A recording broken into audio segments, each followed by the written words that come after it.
Hi everybody, welcome back to my channel, Magical Tasty Delights. I will be showing you a different recipe today made out of asparagus.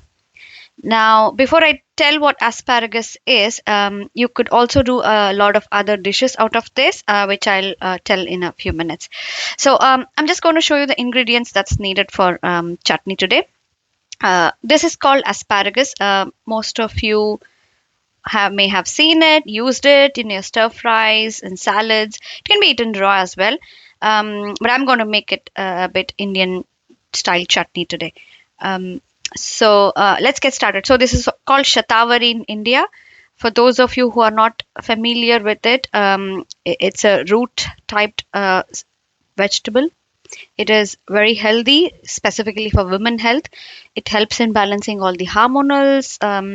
It's very good even during menstrual cycles. It's best eaten raw, but I'm just going to try and make a chutney for dinner today. You can eat it with chapatis, or you can use it on as a spread on breads. You could use it as a base for sandwiches. You could use it as a pasta sauce, or you can just stir it into a soup as well. I'll just go through the ingredients. So this is asparagus. I've taken a bunch. I will chop them into maybe 2-inch pieces in a minute. Um, this is coriander, just for grinding it. This is onion. I have taken about 1.5 medium-sized onions here. Ginger. I have taken 1 green chili because this green chili is quite spicy.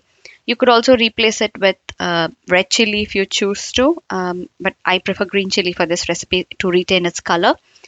This is coconut. I've just made them into small bite-sized pieces because it's just going to go into the mixie blender straight away. Normally, I use tamarind for the chutney, but I don't have tamarind today, so I've just taken 1 small tomato instead. And this is urad dal, also called Bengal gram.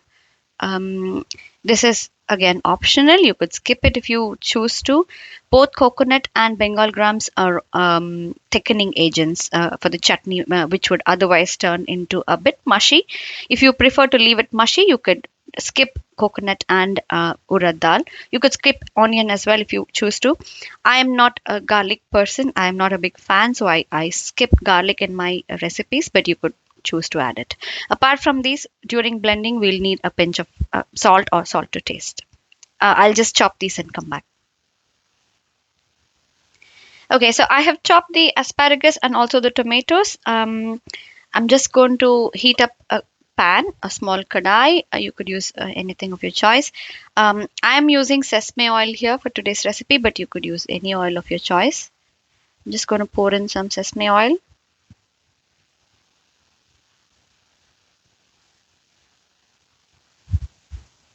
I'll let it heat for a few seconds.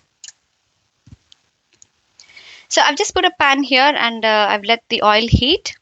What I would prefer normally doing for chutneys is I roast the Bengal gram or urad dal first and take it out so that it gets, just to avoid it getting overcooking or burnt. So I'm just going to do that step now.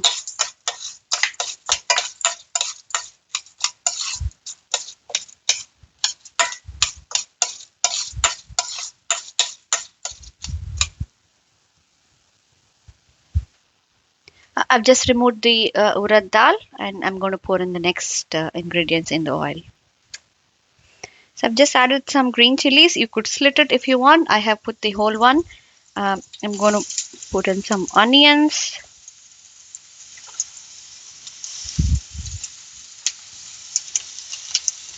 I'm going to roast these, not dry roast these for a bit.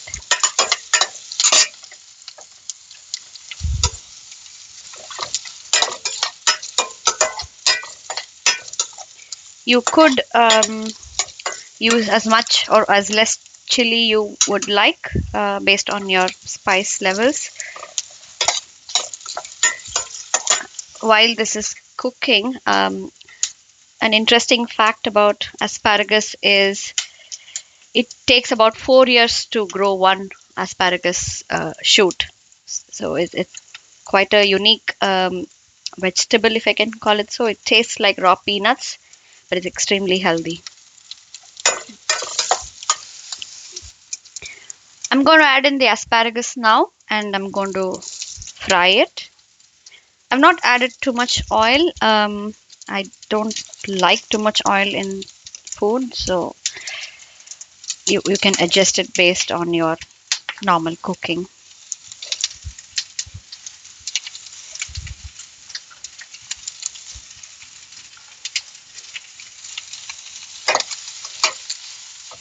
I'll keep stir frying that and I'll show it to you once that's done.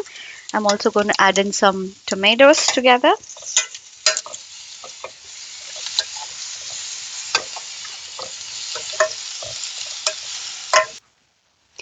So it's fried right now. I have not overcooked them, just avoiding to get too mushy.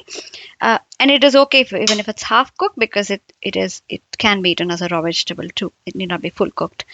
And also into the blender jar, I have added the fried urad, coconut, and cilantro or coriander.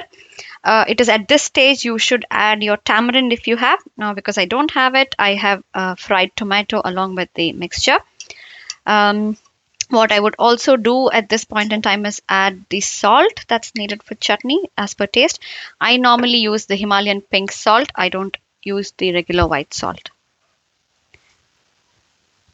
So I've just put in all in the blender jar. I'm just going to grind it.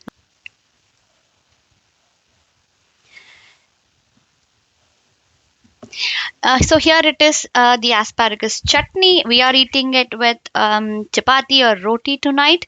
You could add some crunchy tadka to it. You could just fry in some green chilies, mustard, jeera, and add hing and curry leaves. You add the normal tadka, but I prefer it without, just to avoid extra oil. Um, Enjoy the asparagus chutney. See you soon with another recipe. Thank you.